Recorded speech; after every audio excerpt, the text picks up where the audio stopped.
Josh Hasten here, Israel Uncensored, on the Land of Israel Network at thelandofisrael.com. It is Monday, the 2nd of December, 2019, the 4th of Kislev, 5780, coming to you from a beautiful morning here in the hills of Judea, in Gush Etzion, where we had a pretty rainy night last night. And it's a wonderful thing when we have rain here in Israel. It's been a pretty dry November, and now we're entering into December. So hopefully things will change. Hopefully the winter will be here, and we'll get a lot of rain as we desperately need it here in the land of Israel. Hope you're doing well in your part of the world. Don't forget, you can always get in touch with me, Josh at thelandofisrael.com, on Facebook, Joshua Hasten, or my page, Josh Hasten, Israel Advocacy and Journalism, on Twitter at Josh Hasten, and now on Instagram as well. A report came out this morning starting with the rocket fire out of Gaza.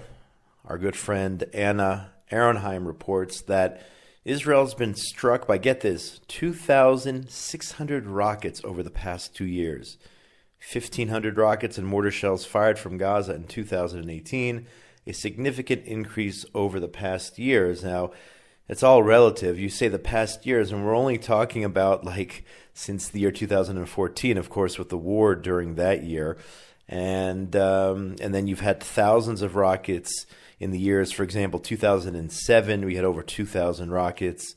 Ever since Hamas took over in that year, the rocket increase went up by 500%.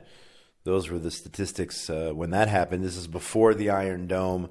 This is before we had that protection over us. Of course, God ultimately protecting us. But in those years, I remember working down in the southern town of Sderot, where you did have the red alert at that point, but you did not have Iron Dome. Now, let's remember that this has been going on for the past 19 years. We've had rockets being fired from Gaza over the past 19 years, entire generations of children growing up scarred under rocket fire, and it is still continuing. Also reported here in the J Post, this past Friday night, Israel struck Hamas targets in Gaza after a rocket was fired towards southern communities. IDF said one of the targets in the airstrike included a Hamas military compound in the northern Gaza Strip. At 9 p.m. on Friday, you're talking about when people are just finishing their Shabbat meals, as was the case last Friday night. You had the sirens going off in different communities in southern Israel, including in the Eshkol Regional Council. Later on in Ashkelon as well, you had the alarms going off, I believe, due to anti-aircraft fire coming out of Gaza. So another Shabbat and kids running for shelters here in the land of Israel, an unacceptable reality. And it's been 19 years. We'll talk about Minister of Defense, Naftali Bennett, and how so far he's been doing an excellent job, in my opinion, in his short time as defense minister. And again, I don't know how long that's going to last, with the government potentially falling in the next couple of weeks and Israel going through a third election. So he's trying to get a lot done in a short period of time. But so far, I think Naftali Bennett is doing a good job in terms of his expressing his desire to crack down on terror. Speaking of terror, you had an attack in London on Friday, a stabbing attack carried out by a jihadist, murdering 2 people there on the London Bridge, and I think a third person remains in serious condition. Questions now are being asked by the authorities: how was this known terrorist who had spent time in jail, how was he roaming around in downtown London? And why was his, I think it was a 16-year sentence, commuted to 8 years? So people pointing fingers over there in London. Again, we're talking about a 28-year-old Brit. He's actually a British citizen, from what I understand, killed 2 people in a stabbing spree on the London Bridge before police shot him dead, who was recently released from prison, according to Reuters, after a previous conviction for terrorism offenses, prompting political recriminations ahead of an election. England's going to the elections on the 12th, I believe, of December. The terrorist had a fake suicide vest on, wielding knives, went on his rampage. His name is Usam Khan. I believe from Pakistan originally, wrestled to the ground by bystanders and then shot by police. And if you can, I saw some people talking about the coverage of this incident and how it was condemned and how the media called it like it was. A terrorist murdered people, but when it's Israel, the focus is on the response and not the terror attack. We see that time and time again. And now you have this report here. Britain's political leaders are sparring over who's responsible for the early release of this convicted terrorist. News agencies report. The argument centers over the early release from prison of this terrorist Khan, who served roughly half his sentence before being set free. Prime Minister Boris Johnson blamed Khan's freedom on changes in sentencing rules made by the last Labour Party government before his party took over. And then, of course, you have here Labour leader Jeremy Corbyn accusing the Conservatives of trying to provide security on the cheap, and said he did not necessarily agree that all, get this, he did not necessarily agree that all terrorist prisoners should be required to serve their full terms.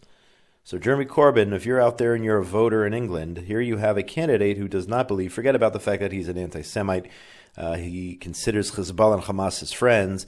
He also doesn't believe terrorists really need to serve their full terms. What's the point of that? Why should a terrorist be serving their full terms in prison? So if you have a vote out there, I suggest you use it wisely, or you could wind up with Jeremy Corbyn as the next Prime Minister of Great Britain. So be wise in your vote. That's all I'll say there. Switching gears here, Arutsheva reports. Excuse me. This was just absolutely tragic news from Saturday night. A woman and baby, just 3-week-old baby, were killed in a traffic accident on Route 443. Identified as Tzipi Rimmel, a school teacher, and her daughter Noam Rachel Zichronam Livracha from the community of Neve Tzuf in the Shomron. Rimmel's husband Ephraim and their son Itai also severely injured in the crash. Just horrifying, just so sad and so tragic. This young 34-year-old woman and her newborn infant killed in a senseless car accident. I actually saw some reports that I have nothing to back this, but I saw several reports saying that this was perhaps a terror attack. Again, that has not been proven. I don't want to speculate. I'm just telling you what I saw. But we need prayers for the husband/father and the young boy, the 12-year-old boy, who was celebrating, if I read correctly, celebrating his birthday when his mother and baby sister were killed in this car accident. So please, if you can, please daven, please pray for Ephraim Tzvi Moshe ben Shulamit. That is the father, the husband, and let me read it again. Ephraim Tzvi Moshe ben Shulamit Tzvia. That's his name. And the son, Itai Yaakov ben Tzipora. Ephraim Tzvi Moshe ben Shulamit Tzvia. Itai Yaakov ben Tzipora. And how sad it is that we're praying for this boy, Ben Tzipora. And Tzipora was the mother who was killed in this horrific traffic accident until proven otherwise on Saturday night. And several other people throughout Israel have been killed in traffic accidents over the last 48 hours. It's just unbelievable. It's just so terrible. We need to change the driving culture here. Israel's a great place, but when it's time to call out certain aspects of society that need a revamp, I will do that. And the driving here is insane, whether it's Israeli drivers or, in this case, the driver was from, I believe, an Israeli Arab driver or from the Palestinian Authority, one or the other. But there has to be a change in culture, the way we drive here in Israel.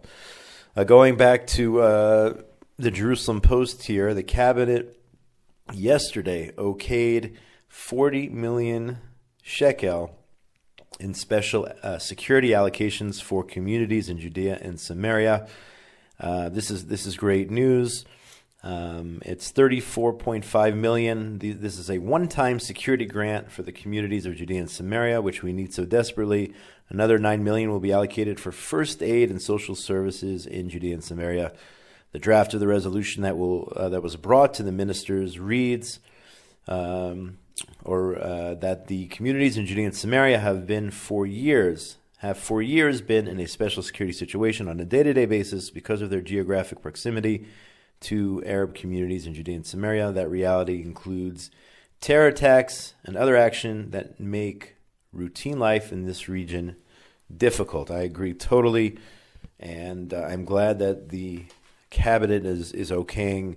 I mean, we need like so many different things here, whether it's better cell phone reception, whether it's additional security, the latest technology to protect our community, so many different things that we could do with this money in order to make the communities of Judea and Samaria even safer. So that is a good sign coming out of our government.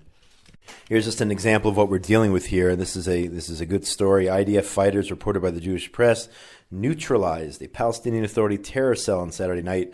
They were attacking Israeli motorists in the southern Hebron hills, throwing firebombs at cars. And we know firebombs and rocks can kill. We've seen it before. But thank God this IDF group of soldiers carried out an operation to thwart terror attacks near the village of Beit Awa in the Judea region. According to this report, the soldiers identified 3 suspects hurling Molotov cocktails at Israeli vehicles and fired on them, killing one of the suspects, and 2 others were arrested by the IDF. And these are the stories we need to see each and every day, because the rocks and firebombs are taking place, the attacks are taking place each and every day. And I'm personally, as I am tired of the rocket attacks, I'm also very tired of the rock attacks. So this is good news here. At least one terror cell thwarted, and those who were arrested taken in for interrogation.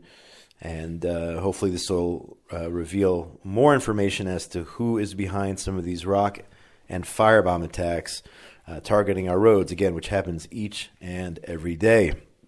Turning again back to Gaza, the J-Post reported yesterday that Israeli authorities have seized, and here's the problem, and I'll get to it, seized hundreds of parcels of dual-use products bought online and believed to be destined for terror groups in Gaza. So you have people ordering in Gaza, you have people ordering products from Amazon.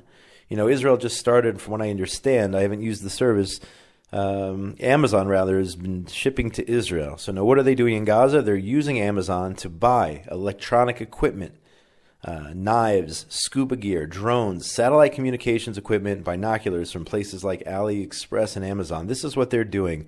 And Israel, time and time again, catches, thwarts these attempted purchases of these goods. The Coordination Liaison Administration in Gaza time and time again thwarts bringing in this illegal equipment into Gaza, which is used against Israel. So what's the solution here? We work so hard to try to find if they're importing illegal goods. And by the way, the goods that they're importing, which are considered legal, like building equipment, Hamas takes them and then uses them for the rockets, and they fire them back at Israel. It's time, once and for all, to shut down the crossings. Is it worth the risk? You have it here in black and white, okay? Importing of satellite communications equipment. This isn't for home or personal use. This is, sadly, Israel enabling, and I know in this case, this equipment was caught, but the fact that the borders are open, the crossings are open, and even when rockets are being fired, they're open the very next day. This is just Israel enabling Hamas to keep up their warehouses using these products to build rockets and to fire rockets. Stop enabling Hamas. Stop enabling all the other terror groups in Gaza. Once and for all, it has to happen. I personally don't want to see boots on the ground in Gaza. I don't want to see IDF soldiers fighting in Gaza just to turn it over to Mahmoud Abbas, wrestle it away from Hamas. I say once and for all, let the people turn against their leaders, and the way to do it is to shut down the crossings, to ultimately turn off the electricity and say, that's it, Israel has nothing to do with you people. One day we'll build Gush Katif again, but until then, turn off the electricity, stop providing them with the so-called humanitarian aid, which just goes to the terrorists, and they use that aid and the money and everything else to keep firing rockets, building terror tunnels, and what have you down there in Gaza. The Jewish press here reports on an incident which took place in Ramallah, the other day, and this is a complete embarrassment here. A speech was given by an Israeli academic, a professor at Sapir College. That's actually right near Sderot, okay, who accused Israel of robbery, violence, and oppression. This is an Israeli, let me make this clear. This is an Israeli teacher who is under fire down near Gaza, right outside of Sderot. Thousands of rockets we've talked about. Yet Dr. Yaela Ra'anan, who spoke in Ramallah on Thursday, said, quote, robbery, violence, and oppression have become the norm in Israel. She actually ran for Knesset at one point, or had a desire to run for Knesset with the Meretz party, but she lost out on that. Ra'anan, again, teaches in Sapir College, right outside Sderot. She was in Ramallah to celebrate the UN's International Day of Solidarity with the Palestinian people. It's ironic because they do it on November 29th, and that was the day back in 1947 that the UN General Assembly made its recommendation to create an Arab state and a Jewish state. The Arabs rejected it, the Jews accepted it, the Arabs went to war. So now they're actually celebrating this day, okay, even though they rejected it and went to war. Now they celebrate the day. They're turning history on its head. They're celebrating this day as the beginning of the two-state solution, so-called process. If you wanted a two-state solution, why did you reject it back in 1947 and then again after 1967 and in 2000 and 2008? That's not the goal. The goal is not to establish a so-called Palestinian state. It's to destroy the state of Israel. Yet we have an Israeli professor speaking in Ramallah, commemorating, celebrating this day, and bashing Israel in front of a crowd there in the, I don't know if it was in the Mukata or somewhere else there, speaking in front of a portrait, it says here, of PLO arch-terrorist Yasser Arafat. Ra'anan, the professor, accused Israel of implementing a cruel policy in the Negev and a violent policy towards the residents of Gaza.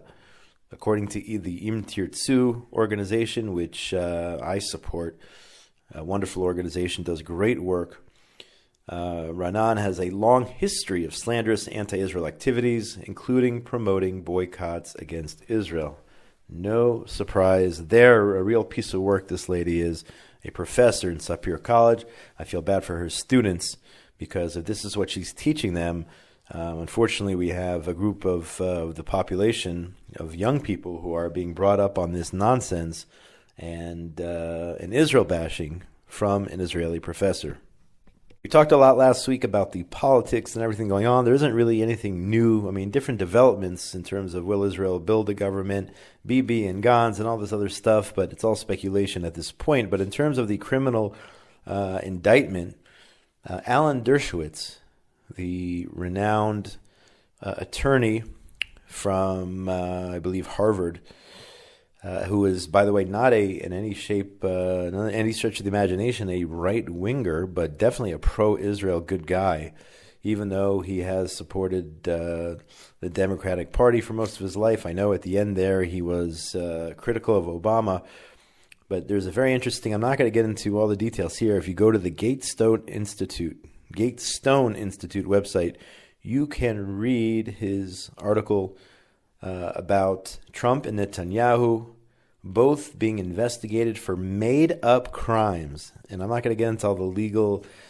intricacies here involved, but Dershowitz says that there are striking similarities as well as important differences between the investigations being conducted against American President Donald Trump by the U.S. Congress and Israeli Prime Minister Bibi Netanyahu, who was just indicted. I'll just talk about this. The most striking similarity is that both are being investigated for actions that their legislatures have not explicitly made criminal. Wherever no legislature in any country governed by the rule of law would ever enact a general statute criminalizing such conduct. I'm going to leave it at that. I mean, it's a long article. It's a 5-page article here. Go check out renowned, well-respected attorney Alan Dershowitz talking about people who perhaps he would not support politically, but nevertheless, when it comes to the rule of law, he is essentially standing up for Netanyahu as well as Donald Trump on these, I would say trumped-up charges, but maybe that's not the right word here, since we're talking about the President Trump.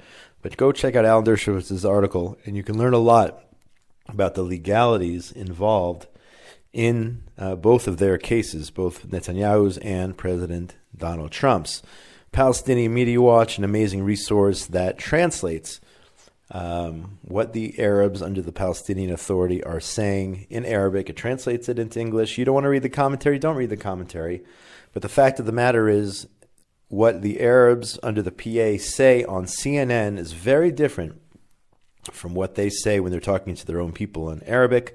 Here's a report that just came out yesterday. Fatah, right, our peace partners, Mahmoud Abbas, they have admitted that it supported Hamas with money, weapons, and political cover during the time of Yasser Arafat. We're talking about during the Second Oslo War. Some call it the Second Intifada.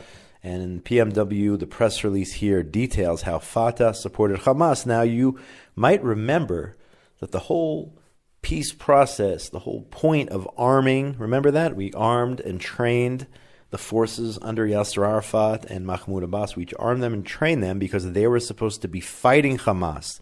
That was the purpose of the collaboration between Israeli security forces and PA security forces.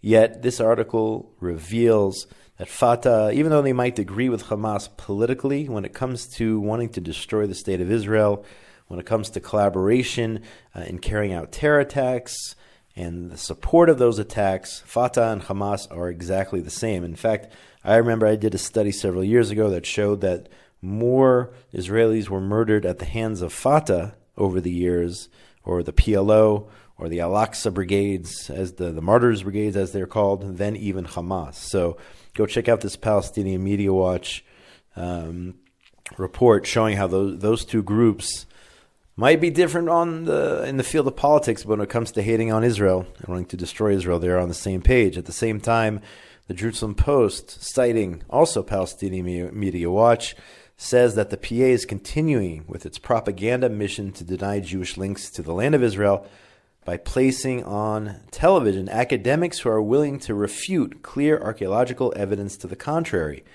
Palestinian Media Watch has recorded 3 examples of Palestinian academics appearing on official PA TV just in October and November to discuss archaeological evidence linking Jews to the region. In all 3 cases, these academics outright denied that there's any evidence of Jewish life in Israel before 1948, painting the current Jewish population as occupiers and usurpers. So that is, you ask why do these terror attacks against Israel take place? Why are these young 14-year-olds going out and trying to stab Jews? Well, when you have on an official Palestinian Authority television this propaganda indicating that this land that never belonged to the Jews, there's no Jewish history here.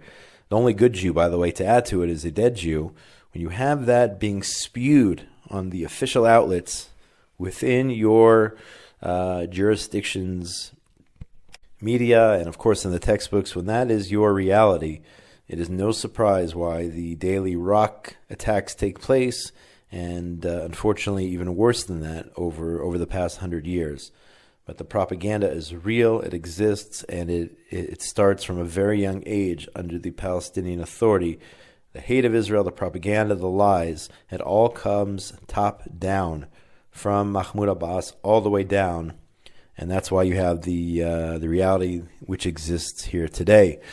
Going to our it could probably be a daily if I had a daily show. Almost weekly we talk about anti-Semitic attacks around the world. And here's another incident in London. A rabbi in the Amherst Park area of Stamford Hill, London, was attacked by 2 unidentified teenagers left bleeding on the ground over Shabbat. The incident took place 9:45 on Friday night. 2 teenagers allegedly shouted, "Kill Jews" and "F the Jews." I won't say the word, while beating the victim. The rabbi is currently unidentified, was flown here to Israel for treatment. The attack was reported to the police. And this is also a pretty much daily occurrence, both in Europe and unfortunately now in places like New York and elsewhere around the world. Now, I want to finish the show on a positive note. I probably would have put this at the top of the program. I mentioned Naftali Bennett, and I praised Naftali Bennett earlier in the show, but I'd like to finish on positive news, so I saved the best for last. Naftali Bennett, our defense minister, on Sunday ordered the coordinator of government activities in the so-called territories and the civil administration of Judea and Samaria to notify the Hebron municipality, of the planning of a new Jewish neighborhood in the historic Jewish marketplace. This is reported by Israel National News, Arutz Sheva.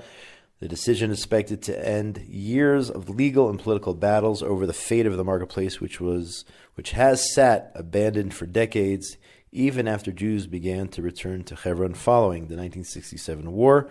The new neighborhood will create a territorial continuum from the Cave of the Patriarchs to the Avram Avinu neighborhood, if you're familiar with Hebron, and double the number of Jewish residents in the city.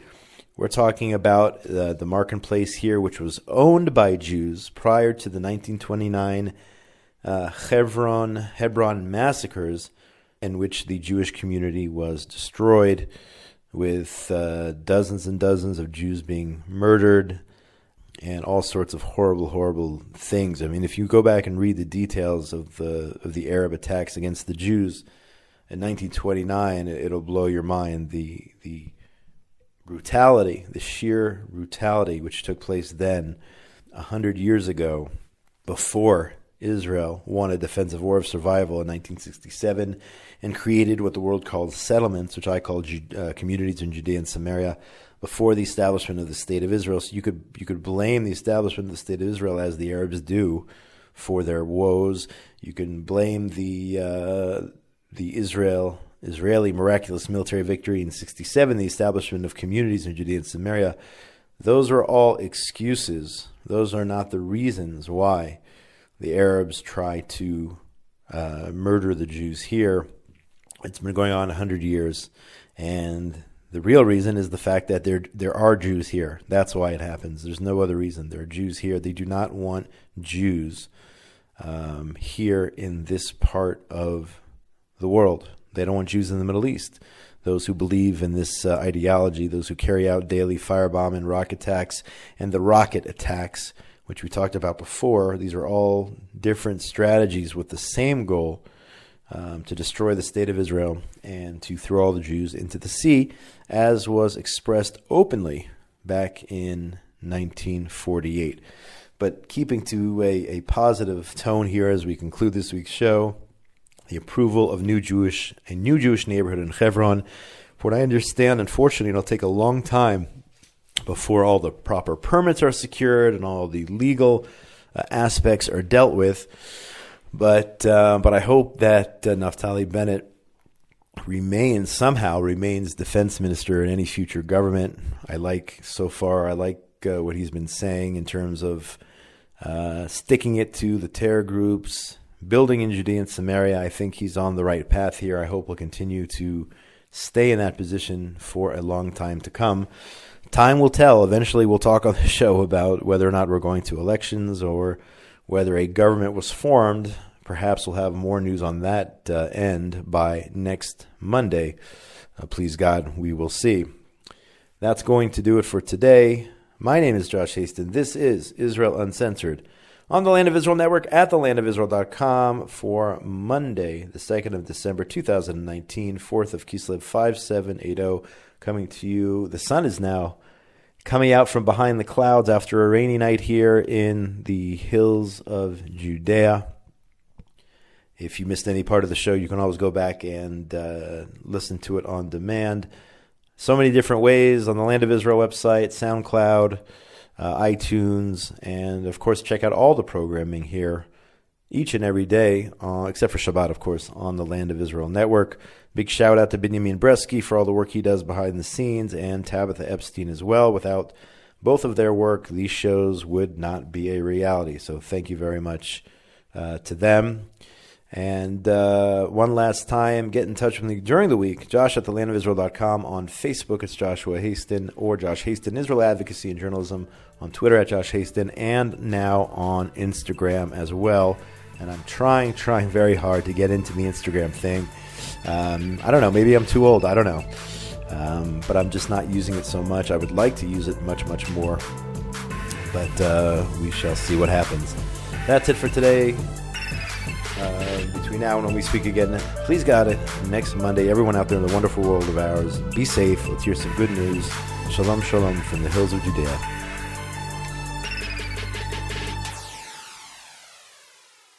The world, says Albert Einstein, is a dangerous place to live. Not because of the people who are evil, but because of the people who don't do anything about it. And I say that one thing you can always do is tell the tale. So I'm Rav Mike Foyer, and this is The Jewish Story. Join Rav Mike Foyer for the best Jewish history podcast, The Jewish Story, on the Land of Israel Network at thelandofisrael.com.